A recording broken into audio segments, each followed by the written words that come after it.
శ్రీ శారదాంబాయ నమః. శ్రీ గురుభ్యో నమః.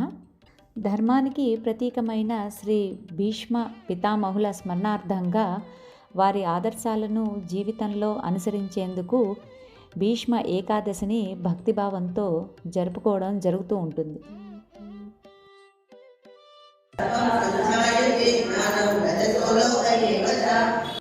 ఈ భీష్మ ఏకాదశి పర్వదినం రోజున శ్రీమద్ జగద్గురు శ్రీ శంకరాచార్య సంస్థానమైన శ్రీ శృంగేరి శివగంగా దక్షిణాంనాయ శ్రీ శారదా పీఠం గీతానగర్ యందు భక్తులందరూ కలిసి శ్రీ విష్ణు సహస్రనామ పారాయణం తదుపరి భగవద్గీత పారాయణం చేయడం జరిగింది. కర్మణ్యేవాధికారస్తే మా ఫలేషు కదాచన మా కర్మఫలహేతుర్భో మా తే సంగోస్త కర్మణి. ఫలితాన్ని ఆశించకుండా మన కర్తవ్యాన్ని నిష్కల్మషంగా శ్రద్ధగా చేయడమే నిజమైన కర్మయోగం అని ఈ శ్లోకం యొక్క భావం.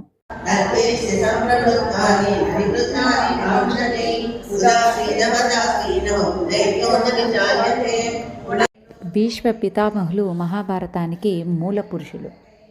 మహాభారత యుద్ధం మొత్తం 18 రోజులు సాగగా అందులో భీష్మాచార్యుల వారు 10 రోజుల పాటు అపూర్వ శౌర్యంతో ప్రసిద్ధి చెందిన యోధుడు.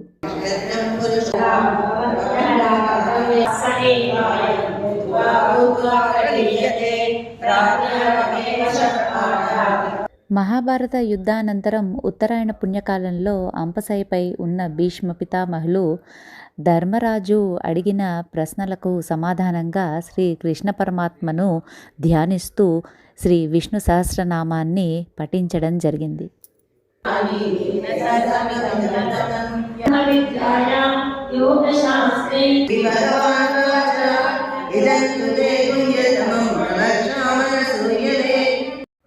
అంతటి గొప్ప యోధుడైన భీష్మ పితామహుల జీవితం మనకు త్యాగం, ధర్మం, మాట నిలబెట్టుకోవడం, కర్తవ్య బోధ ఎంత ముఖ్యమో నేర్పిస్తున్నది.